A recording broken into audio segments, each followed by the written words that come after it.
Her name was Sarah. A woman shaped by the worst kind of pain rises up and tears apart the empire and the heart of the man who destroyed her world, using his own greed as her sharpest tool.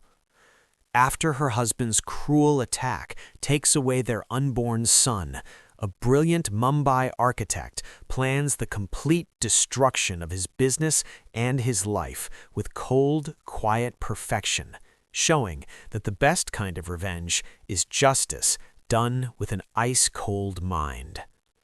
The rain began softly, a gentle tapping sound on the glass that moved along with the tiny life kicking gently inside her. Nadia pressed her hand flat against the cool window, 25 floors above the shiny wet streets of Marine Drive. Down below, car lights on the Bandra-Worli Sea Link Bridge turned into long, bright streaks, like a river of gold light cutting through the dark Mumbai night. She watched a single drop of rain slide its way down the glass. Then came another kick, a little stronger this time, a small secret language only meant for her. She smiled, a real smile that reached her eyes and made the tired lines on her face go away for a moment. It had been a long day. She had visited construction sites, argued with builders, and charmed investors with her sharp mind. But this quiet moment was the reward. This calm space caught between the storm outside and the cool, clean stillness of their penthouse, their little kingdom. The elevator made its soft sound, a little chime that told her he was home. Rahul. Her Rahul. He walked in like he was shaking off the whole day with one move of his shoulders. He was a good-looking man, even when he looked tired. His shoes fit him perfectly. His shoulders were broad, and he smelled like money and strong cologne. He dropped his leather bag by the door with a quiet thud on the marble floor. "There you are," he said, his voice a low, calm rumble. He walked across the big living room, his steps quiet on the thick rug. He came up behind her, put his hands around her waist, and rested his chin on her shoulder. "We did it, baby," he whispered, his breath warm near her ear. "The Worli Tower deal. It is done. I signed it this afternoon." Nadia leaned back against him, fitting right into his arms like she was made to be there. "I knew you would," she said. "Did you ever doubt yourself?" "Never." He kissed her neck, a warm, possessive kind of kiss. His hand moved from her waist down to her round belly. "So, how is our little one doing in there? Kicking up a storm? He's going to be a cricket player, this one." Nadia laughed and put her hand on top of his. "He's been practicing all night." "She," Rahul corrected her gently with a smile, "a daughter to carry on the name." Nadia did not argue with him. It was just a game they liked to play. Boy or girl, who cared? This baby meant everything to them. It was the highest point of their love, their dreams, and their climb to the top. They had met 4 years ago at a property expo in Delhi, just two hungry, ambitious people with big dreams burning inside them. Her savings from her late uncle's estate gave them their starting point. It bought them their first small piece of land near the Bandra coast. A huge risk that paid off in a big way. And just like that, Apex Estates was born. His drive, her vision, his charm, her quiet, steady skill. They were the perfect team, the shining couple of Mumbai real estate. "Come on," Rahul said, turning her away from the window. "You need to rest. You're working too hard." "I'm fine, Rahul. I'm pregnant, not sick," she said with a small laugh. "You are carrying my son," he said, and his tone made it clear there was nothing to say back to that. He led her to the bedroom. "My legacy. Nothing is more important than that." He said it with so much love and certainty that she just let the small worry in her chest go quiet. She let him lead her, let him take care of her. This is just him caring, she told herself. This is him keeping me safe. This was the beautiful cage she had helped him build. And right now, the bars felt soft, like a warm hug. The rain beat harder on the window, but inside, everything was calm. Everything was perfect. But the perfect picture started to crack in small ways that were hard to see at first. A comment here, a decision made without her being there. It was the little things at first. Rahul started calling Apex Estates my company in interviews, always with a smile and a quick nod to Nadia as the heart of our home. At first, she thought it was just for show, but then it started happening at home too. I took care of it, he would say with a wave of his hand when she asked about a permit she had spent weeks working on. Don't you worry about it. They were in his home office one evening, a room with dark wood walls and smoky glass that looked out over the water. She had the first drawings for the new Sea Pearl Tower project spread out on his big desk, but he hadn't even looked at them. It's my job to worry about it, Rahul. I'm a partner, remember?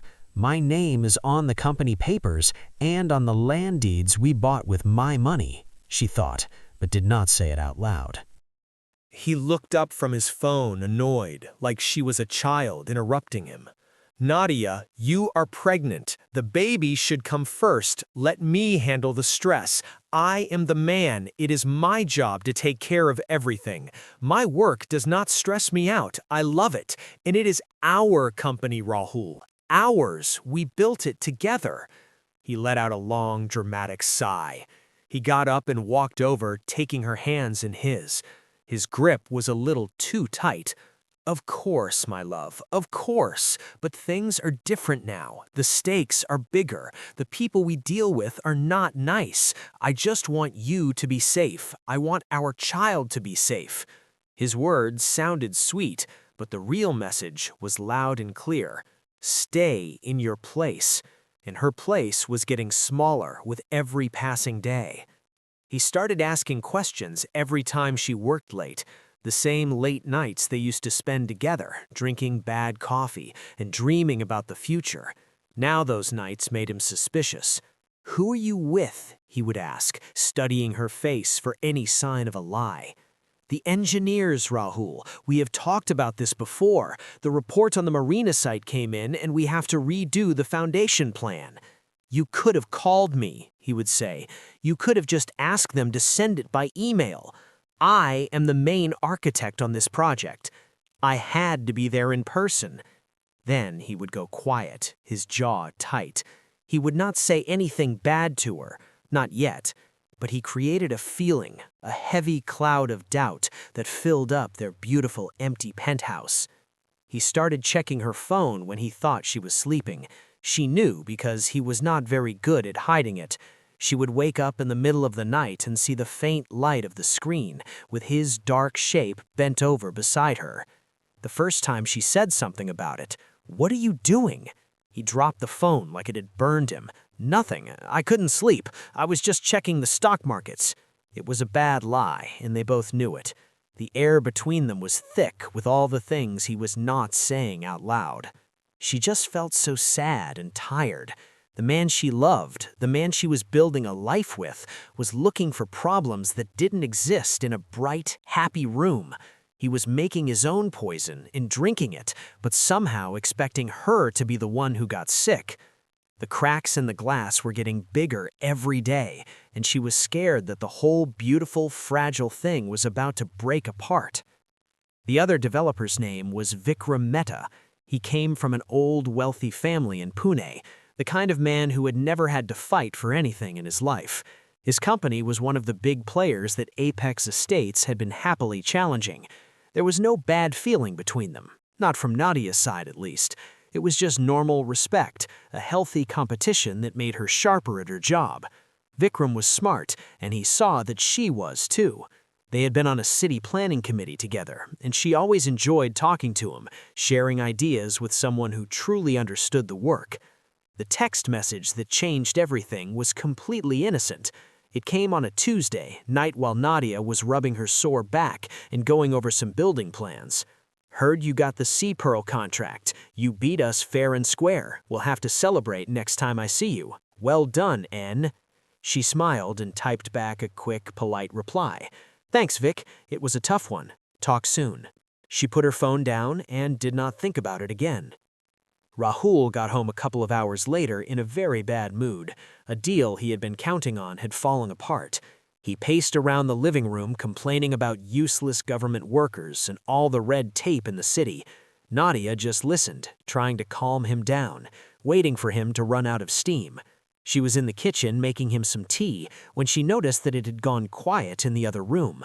A heavy, loaded kind of quiet. She walked back in and found him standing by the coffee table with her phone in his hand, his face dark like a storm cloud. "What is this?" he asked, his voice far too quiet. She looked at the screen. He had her messages open to Vikram's text. "It's nothing, Rahul. That's Vikram Mehta from Mehta Group. He was just saying well done for the Sea Pearl contract. His company was the main one we were up against." "Well done, huh?" he sneered, his voice high and mocking. "Drinks to celebrate? It's just something people say. It's normal politeness between people in the same field." "Normal politeness? Is that what you're calling it? How long has this been going on?" She just stared at him, her heart starting to pound. "What are you talking about? Nothing is going on. I told you we were on a committee together. We're colleagues, we're even rivals."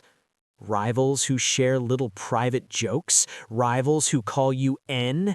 He stepped toward her, his eyes burning with a scary, wild fire. "Don't lie to me, Nadia. I'm not a fool." "Rahul, this is silly. There's nothing to lie about." She tried to stay calm, to talk sense into him, but it was like arguing with a storm. He was gone, lost somewhere inside a dark fantasy he had created in his own head, where she was the villain. "I see the way you look at him at those events, the way you laugh at his stupid jokes. You think I don't notice? You think I'm blind?" "I'm being polite to a colleague, that's all. You're turning this into something ugly and wrong." Her own anger was rising up now. "How dare you accuse me of this after everything we built while I'm carrying your child?" She pointed to her stomach, the clearest proof of her love and her commitment to him. But in his twisted mind, it wasn't a sign of their life together anymore. It had become something else entirely. "My child," he spat, the words sounding dirty coming from his mouth. "Are you even sure it's mine?" That was the question that just hung there in the air, ugly and impossible to take back. It sucked all the air out of the room. Nadia felt like he had slapped her across the face. The color drained from her skin, and for a second she couldn't even breathe. That was the lie, the one that would ruin everything, the one that would start the fire that could never be put out. He had found the proof he was looking for, not on her phone, but in the dark, twisted corners of his own head, and he believed it completely. The rain that night was insane. It hammered against the penthouse windows, and the wind howled, a sad sound that seemed to creep right through the glass. It was the perfect sound for the end of the world. "Take it back, Rahul," Nadia said, her voice a raw whisper. The shock was fading, and a deep, shaking anger was taking its place. "Take it back." "Why should I?" He was pacing around like a trapped animal. "It all adds up. The late nights, the secret little smiles when you look at your phone, you defending him all the time. You've been making a fool out of me in front of everyone." "There's nothing to defend because you've done nothing wrong. You've made up this sick, jealous story in your head, and you're trying to drag me into it." She stood her ground in the middle of the room, her hands clenched into tight fists. "I'm your wife. I'm carrying our baby. This is our life, the one we chose together, the one we built from nothing. Don't you dare burn it all down just because you're feeling insecure." That word insecure was like throwing a lit match onto fuel. He stopped pacing and turned sharply to face her. "Insecure? You think I'm insecure?" He let out a short, ugly laugh. "I gave you everything. This home, this name, this life. I made you who you are, and you pay me back by sneaking around with that rich boy?" You gave me nothing I didn't earn 10 times over on my own, she yelled, her voice getting louder to be heard over the howling wind. This company was built with my money, my ideas, my hard work. You didn't make me, Rahul. We made each other, and you're forgetting that. I'm not forgetting anything. He moved toward her, and his shadow fell over her like a dark blanket. Tell me the truth, Nadia. Just once in your life, tell me the real truth. I've been telling you the truth, she cried, trying to pull her arm away. Let go of me, Rahul. You're hurting me. His face was right up against hers, his eyes wild and out of control. Is it his, Nadia? Is it his child? It's yours, you fool! It's ours! She screamed, the sound ripping from deep in her throat. She slapped him. The sharp crack of the slap stunned them both into silence for a second. A red mark started to show on his cheek. He looked at her, his eyes wide with shock, and then something inside him just snapped. The last little bit of reason, of love, of the man she thought she knew, it just broke apart. His face went completely blank. The anger disappeared, replaced by a terrifying emptiness. He did not say a word. He just pulled his leg back, and with all the force of his rage and his paranoia, he kicked her. He kicked his pregnant wife right in the stomach. The pain was like a white-hot explosion inside her. It knocked all the air out of her lungs. She gasped, a choked, wet sound, her eyes wide with shock and pain. She stumbled backward, her hands flying to her belly to protect it, but it was already too late. She looked down.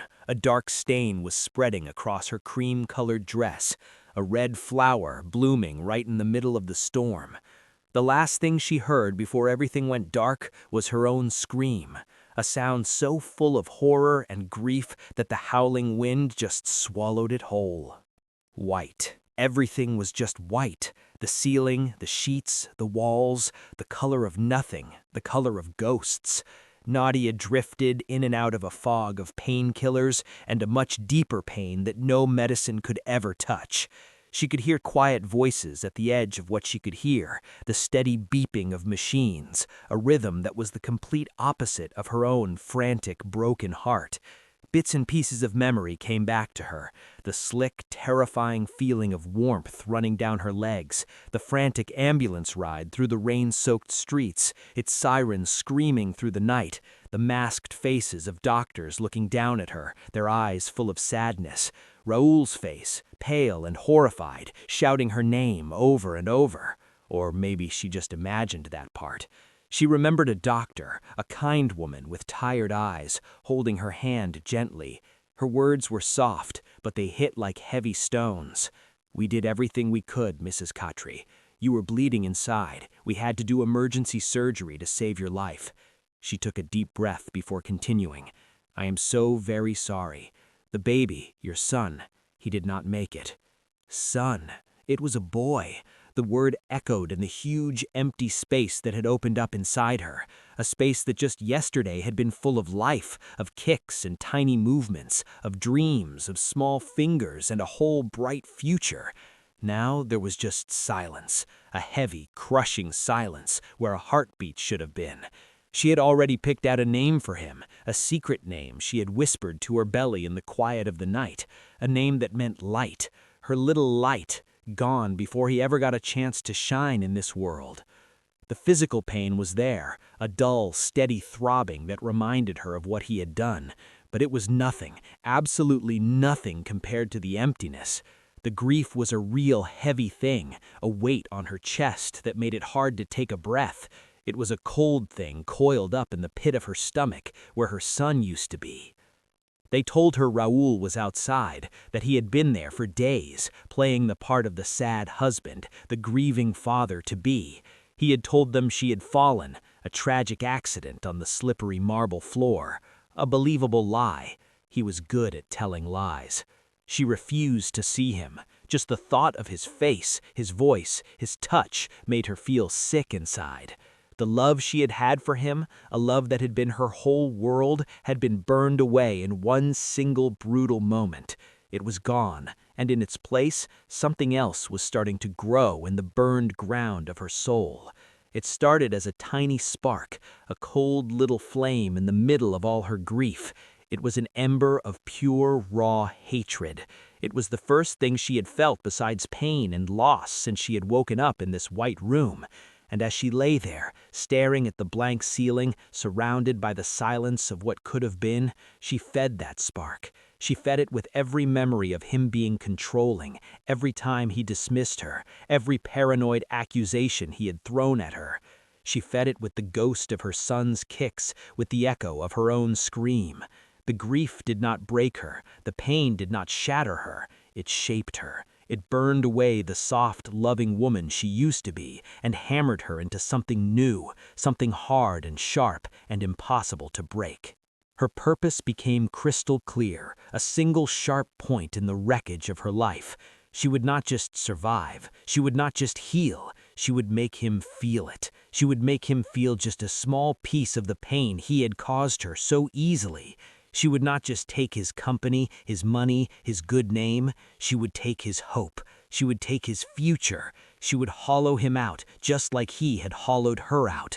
She would leave him with nothing but a silence of his own, a silence that would scream at him for the rest of his miserable life. She closed her eyes, and for the first time in days, she did not see the blood on her dress. She saw a blueprint, a plan for a total demolition. The architect inside her was waking up, and she was designing a ruin. The world came back sharp and painful. The clatter of a food tray, the hospital smell, the sunlight that was way too bright. For 2 weeks, Nadia had been like a ghost, just going through the motions, eating when they told her to, sleeping when the pills knocked her out. Her mother was always there, moving around her, her face a mask of worry, her hands always busy, fixing the pillows, peeling fruit, talking in a low, soothing voice that Nadia. The car ride to her parents' house in Pune was silent and suffocating. Her mother sat in the back with her while Rahul drove their Range Rover, his knuckles white on the steering wheel. Their Range Rover, for now. The days at her mother's house were a quiet blur. She ate, she slept, she walked in the small garden, feeling the sun on her skin. She was getting her physical strength back, little by little, but her mind was somewhere far away. It was in the fine print of all those papers. She spent hours in the guest room with the black folder spread out in front of her like a battle map. She made lists, she drew charts, she compared bank statements to property deeds. The architect in her was in her element, carefully building a case, laying the foundation not for a building this time, but for a total teardown. She found more than she had even hoped for. Rahul, in his pride, had gotten sloppy. There were side deals, fake companies set up to take money off the top of their own projects. Money moved to personal accounts she knew nothing about. He was stealing from their company, from her company. He had been doing it for more than a year. Every new thing she found was another nail in the coffin she was building for him. The grief for her son was still there, a constant ache that never went away. But now it had a purpose. It was the fuel for her revenge. Every fake transaction she found was a strike for her son.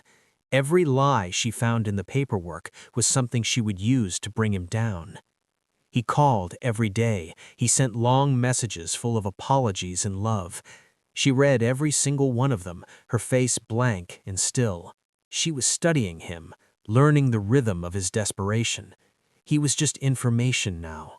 She was not his wife, his partner, or his lover anymore. She was a scientist, and he was her experiment, squirming under a microscope. She needed a weapon, a human weapon, someone who knew the law inside and out, not as a set of rules, but as a set of tools to be used. Someone quiet, ruthless, and completely loyal to what their client wanted. She remembered a name, a woman she had met once at a charity event, a lawyer people in Mumbai whispered about, calling her the fixer. A woman who did not just win cases, she buried the other side completely. Her name was Priya Desai, and it was time to make a call.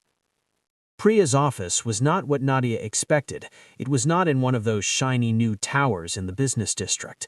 It was in a quiet old colonial building in Bandra, hidden behind a wall of thick green plants. Inside, it was cool and dark and smelled like old books and lemon polish. There were no fancy degrees hanging on the wall, just a few pieces of stunning modern Indian art. Priya herself was a small, elegant woman in her late 50s. She wore a simple silk blouse and a neat skirt, and her graying hair was styled in a sharp but stylish cut. She had eyes that saw everything and gave away nothing. She listened without saying a word as Nadia told her the whole story from start to finish.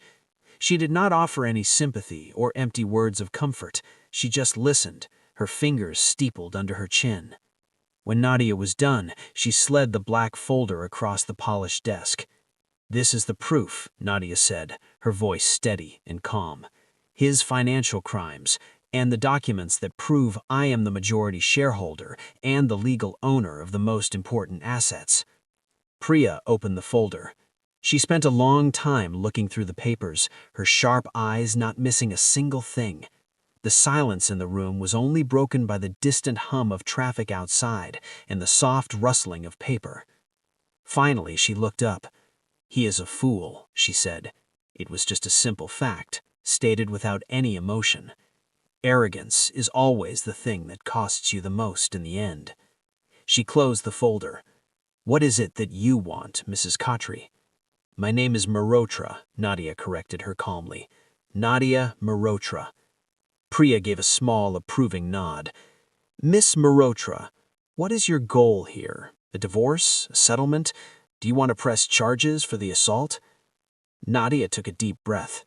"I want to press charges for the assault, yes, but that is not the main thing. A divorce is just a legal process. A settlement is just a money transaction. I do not want a transaction. I want annihilation." The word just hung there in the quiet room. Priya's expression didn't change, but Nadia saw a new spark of interest appear in her eyes. "I do not want his money," Nadia went on, leaning forward. "I want to take it, but only so he can't have it. I want to take the company, the penthouse, the cars, the reputation. I want to strip him of every single thing he cares about. I want to leave him with nothing but the knowledge of what he did. I want him to live the rest of his life in a prison he built for himself. I want him to be haunted forever." She laid out her plan, the blueprint she had been designing in her head during all those quiet nights.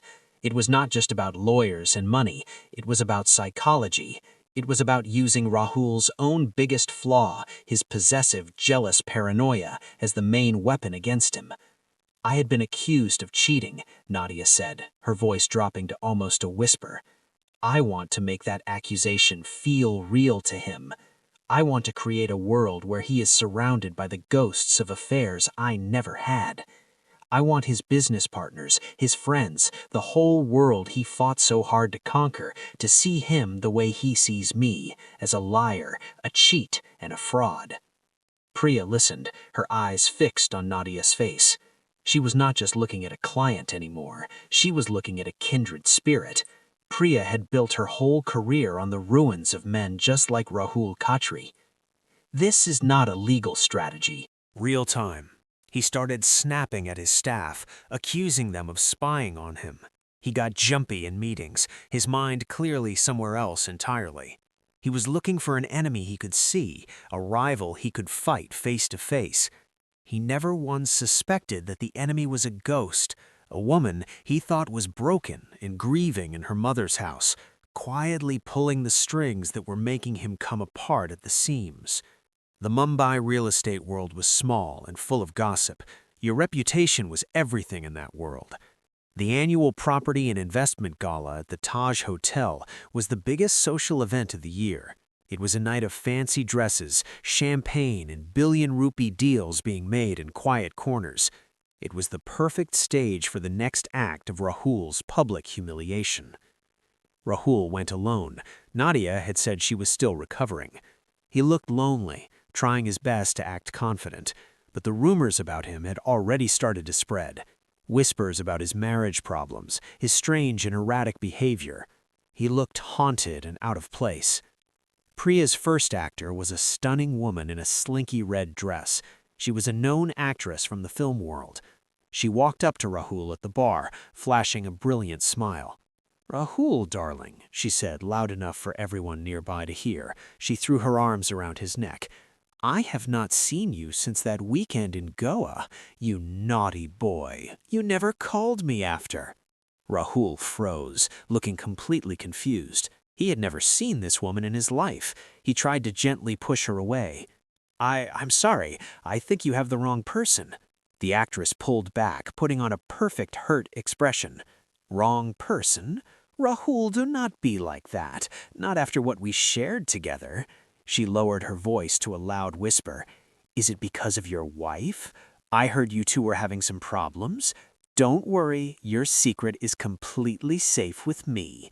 She gave him a big theatrical wink, patted his cheek gently, and then walked away, leaving him standing there speechless, with a dozen pairs of eyes staring at his back. The story was all over the room in minutes. Rahul Khatri, the golden boy of Mumbai real estate, was cheating on his beautiful, pregnant wife. No, wait, had something terrible not happened to her? He was cheating on her while she was recovering from losing their baby. The story was taking shape fast, and it was an ugly one. The second actor was an older, distinguished-looking man who caught Rahul by the buffet where he was talking to two potential investors from a Singapore company. The actor slapped Rahul on the back with a loud laugh. "Khatri, the man of the hour," he boomed.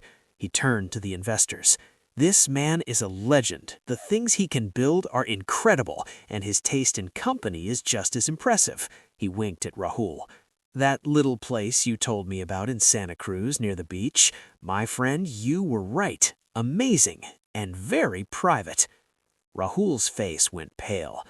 I don't know what you're talking about." "Oh, playing dumb, are we?"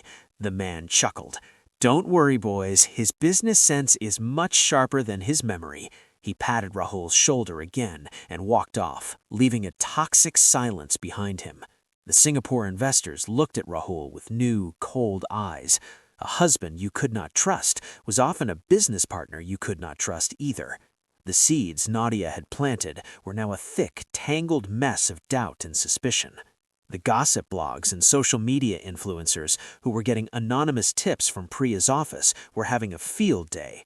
Mumbai real estate mogul's marriage falls apart amid cheating scandal.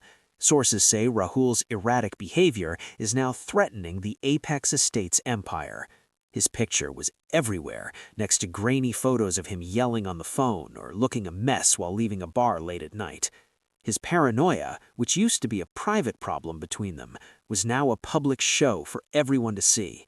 He saw conspiracies everywhere he looked. He accused his partners, his staff, and his friends of leaking stories to the press.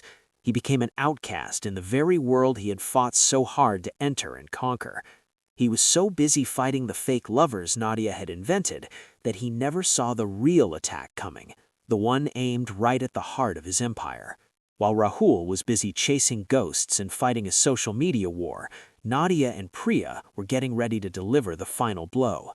As the legal owner of the controlling shares, a fact Rahul seemed to have completely forgotten in all his drama, Nadia had the power to call an emergency board meeting.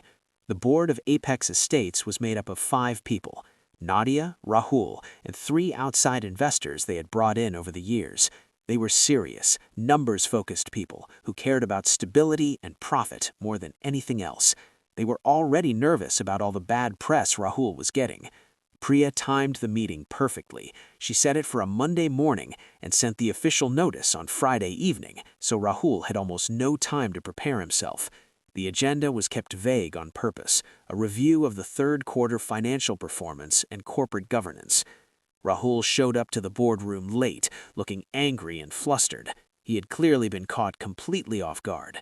He shot Nadia a look of pure hatred as she sat at the head of the table, looking calm and put together in a sharp black suit.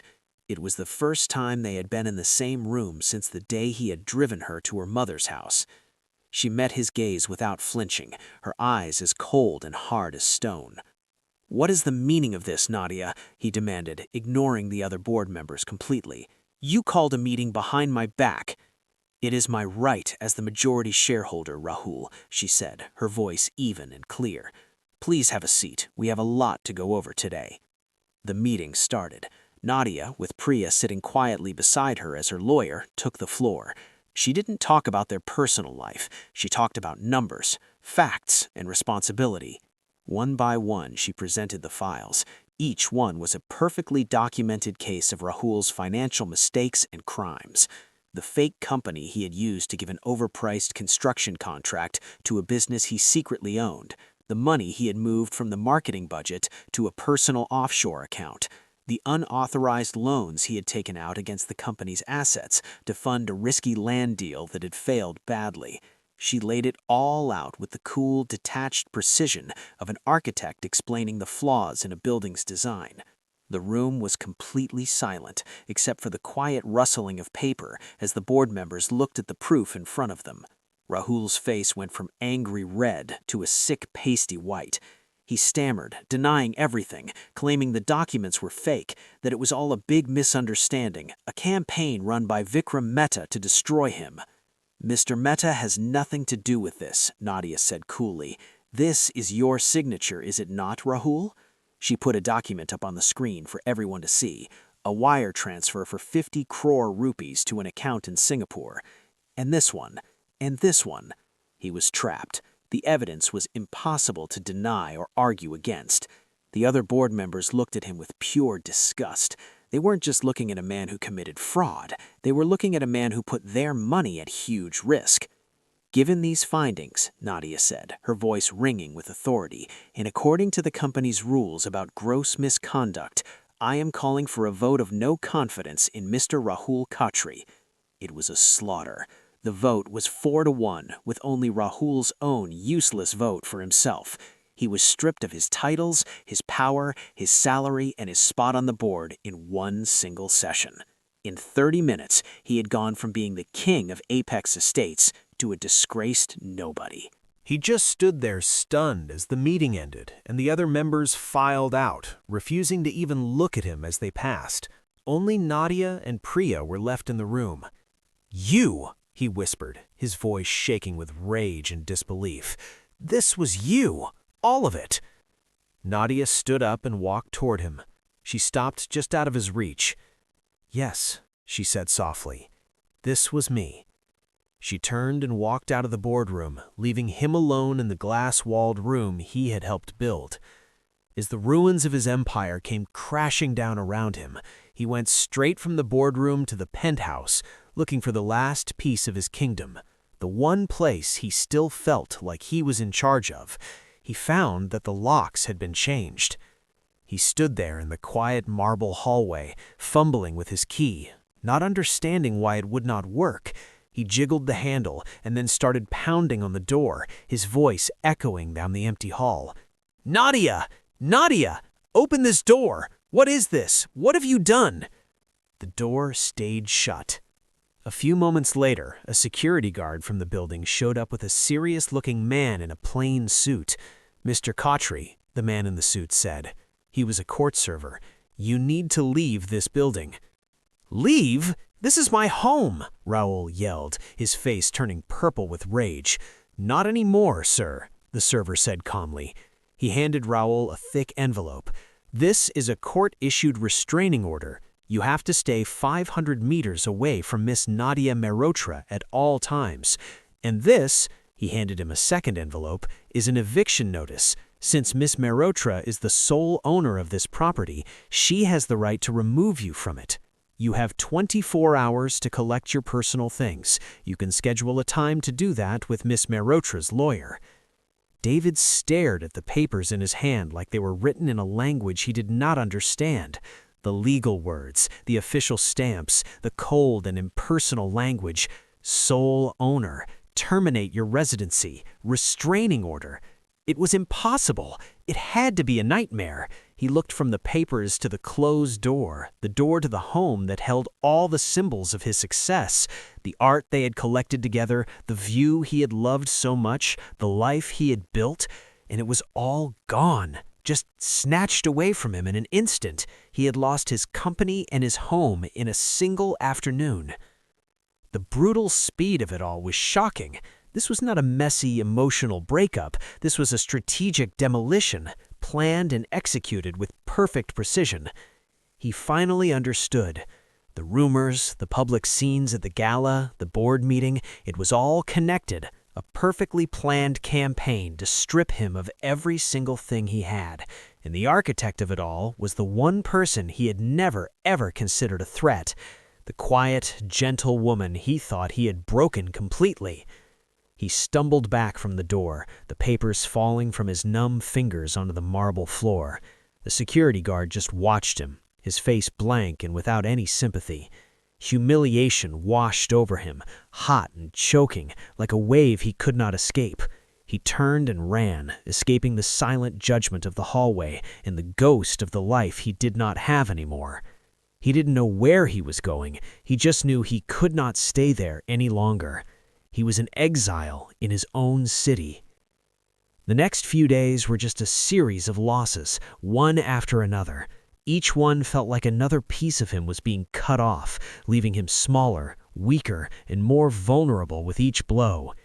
Nadia, through Priya, moved with the quick, merciless precision of someone picking everything clean. His corporate credit cards stopped working overnight. His personal accounts, the ones he shared with Nadia, were frozen and then emptied completely. Every last rupee was moved to an account she controlled. The accounts that were only in his name, the ones he had used for his shady deals, were already empty. He had spent that money trying to save his reputation and fight the legal battles that were piling up against him. The cars were next. The sleek black Range Rover he drove was towed from the parking lot of the hotel where he was staying. The other car, a vintage Mercedes convertible he kept for weekends, was taken from the penthouse garage. Both were registered to the company, her company now. Then came the art. The collection they had built together, which Raoul had been so proud of, was sold off in a private auction. Priya organized it all. The sculptures, the paintings, the amazing portrait that had been the centerpiece of their living room, all gone. The money legally went back to the company to help pay off the debts he had created with his fraud. He had to call the few friends he thought he still had left, begging for a place to stay, for a small loan to get by. But news travels fast in Mumbai.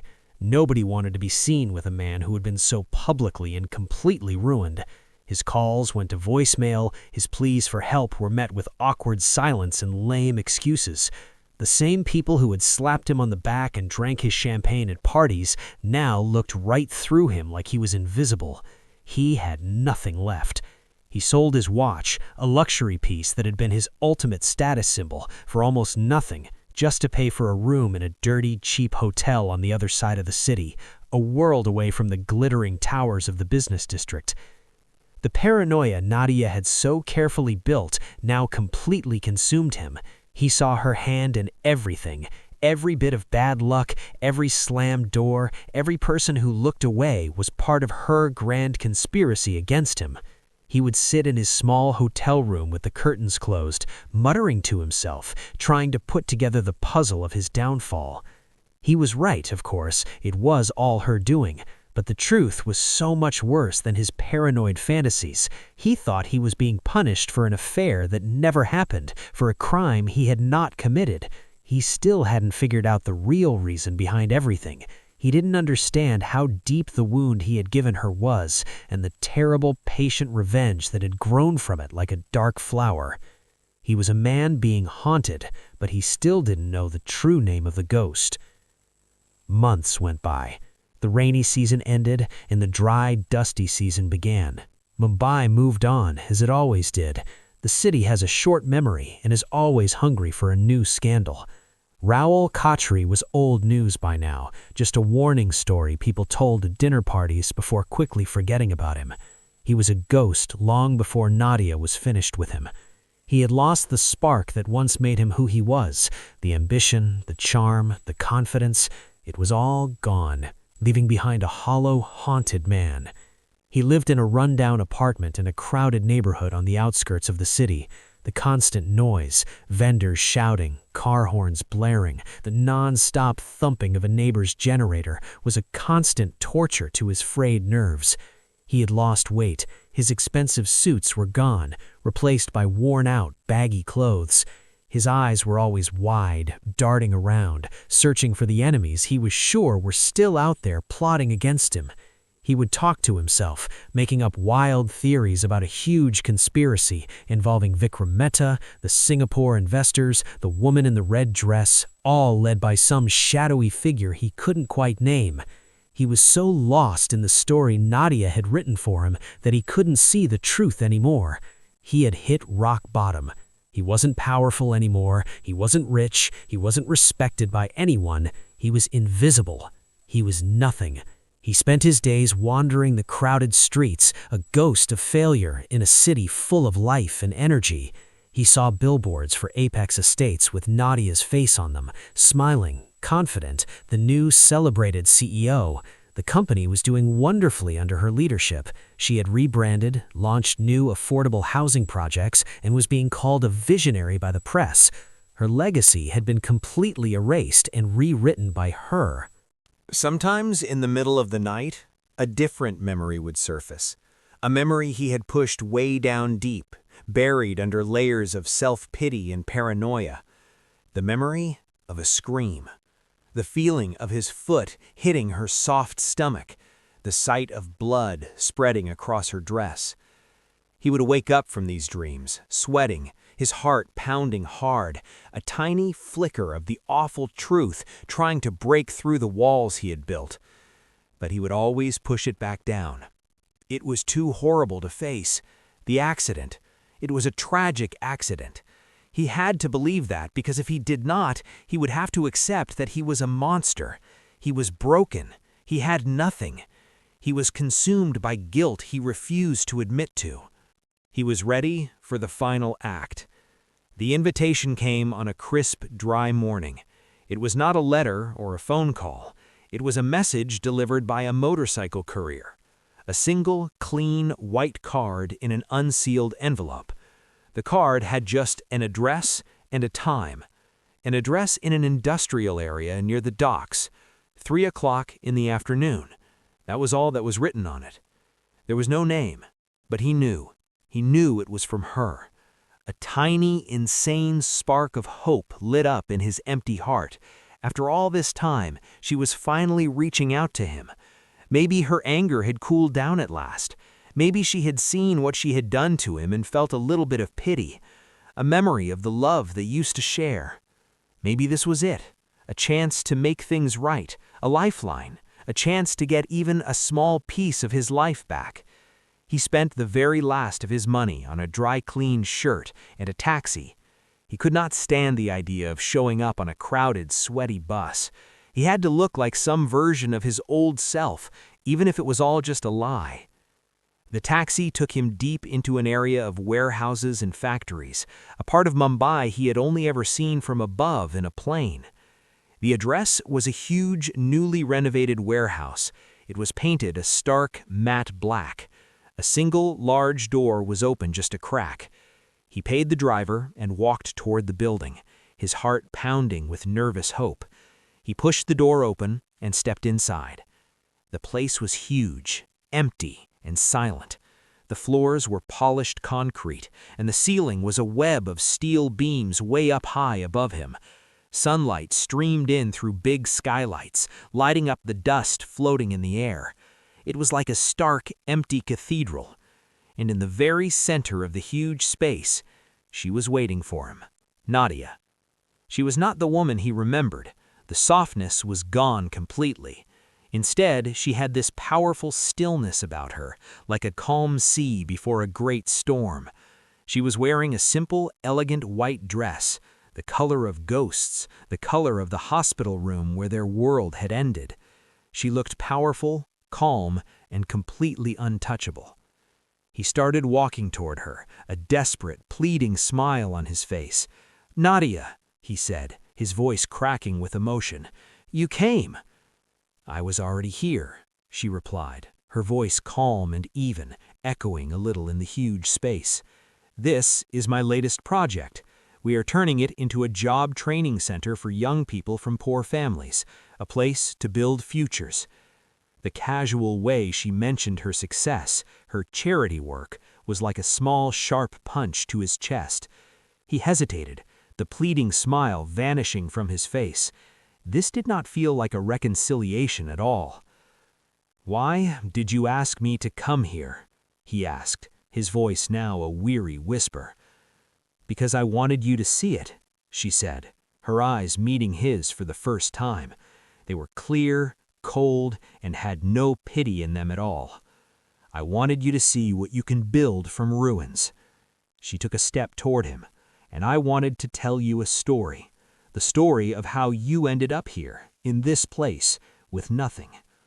He stood there in front of her like a beggar, his foolish hope quickly turning to cold dread. Her calmness was scarier than any anger he could have imagined. "You think you're the victim of some big conspiracy," she began, her voice measured and sharp as a surgeon's knife. "You think Vikram Mehta seduced you, that your partners betrayed you, that the whole world came together to bring you down. You're wrong." She started to walk, a slow, deliberate circle around him. Her footsteps echoed on the concrete floor. He just stood there frozen like a statue in the middle of her orbit. "There was no conspiracy," she said. "There was only me.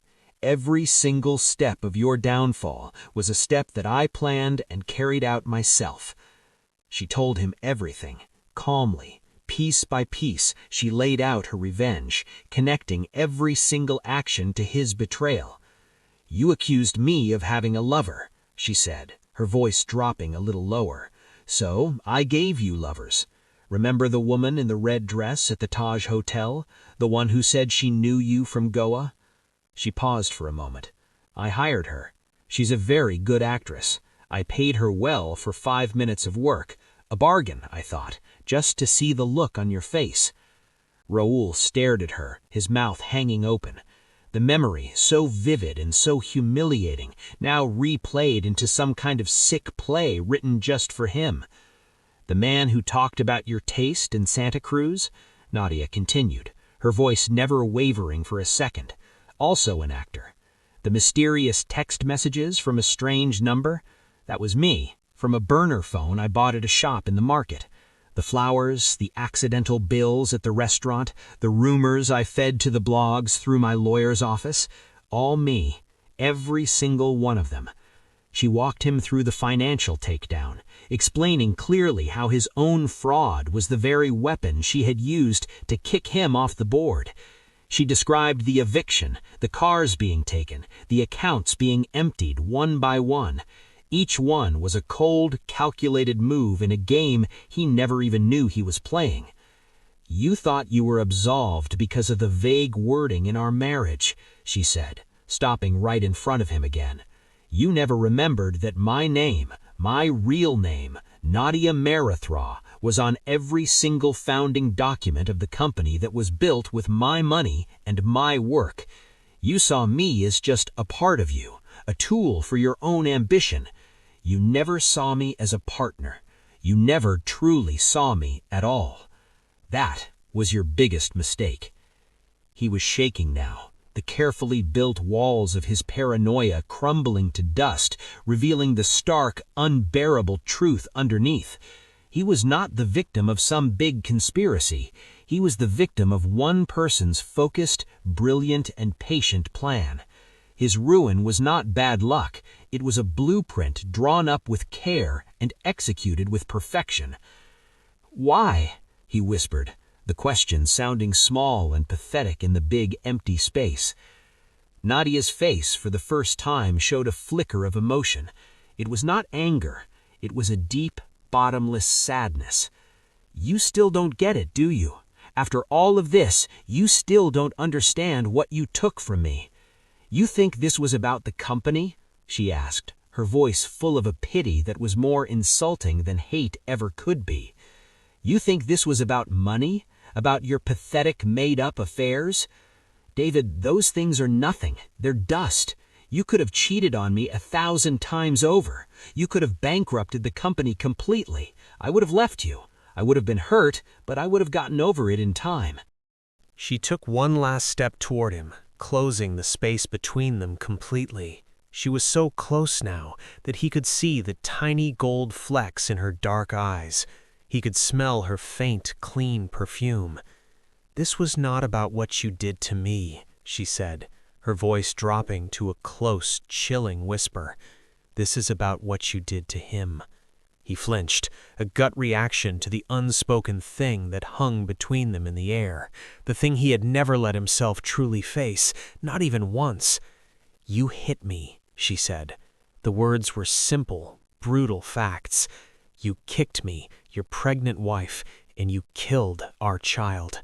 He started to stammer, the old automatic denial rising up in his throat like poison. "It was an accident. I was angry. I did not mean for it to happen." "Stop," she commanded, her voice cutting him off with total authority. "Do not you dare insult his memory with your lies. Not here, not now." She reached into the pocket of her white dress and pulled something out. It was a small, carved wooden bird, no bigger than her thumb. She held it out on the palm of her hand. "I bought this for his nursery," she said, her voice thick with tears she would not let fall. "I was going to put it on his shelf. I used to hold it at night and whisper his name to my belly." She looked up from the little bird, her eyes locking with his and not letting go. And then she delivered the final, devastating blow, the one that would shatter what was left of his soul. "His name was Arjun," she said, the name he had never asked. In all his fake grief, in all his self-pity, it had never once occurred to him to ask the name of the child he had killed. "Arjun," Nadia repeated, her voice breaking, but her eyes steady and strong. "It means bright. You put out a light, Rahul, and for that, there is no forgiveness. There is no getting over it. There is only this." She swept her hand out, pointing to the empty warehouse, the city outside, the hollowed-out life he was now stuck with for the rest of his days. "This is my justice," she said. "Not for me, for him. I wanted you to live. I wanted you to be sane enough to understand in the end that you were not destroyed by a business rival or a jealous lover. You were destroyed by the ghost of the son you killed. You were destroyed by the love of the mother you tried to kill." She closed her hand around the small wooden bird, her last connection to the life that had been taken from her so cruelly. "Now you will live with it," she said, her voice becoming cold and calm again. "Every day for the rest of your life, you will wake up and you will remember his name. Arjun, you will be haunted, not by my ghosts, but by your own. That is your prison, and I am your warden." She turned her back on him then and walked away, her white dress a shrinking shape in the huge empty space. She did not look back. She left him standing there, a broken man in a black warehouse, completely ruined, spiritually dead, with nothing left but a name to echo in the crushing silence of his soul. Arjun. The rain was starting to fall again, a soft, clean sheet over the city. From the penthouse window, 25 floors up, Nadia watched the lights of the Bandra Worli Sea Link Bridge blur into shimmery streaks of gold. The glass was cool against her forehead. It was the same view, the same rain, the same window, but everything was different now. The silence in the room was not an empty space anymore. It was a presence. It was peace. It was the sound of a debt being paid, a promise being kept. The ghost had been laid to rest at last. She was not the same woman who had stood here dreaming of the future. That woman was gone, along with the life she had planned for herself and her child.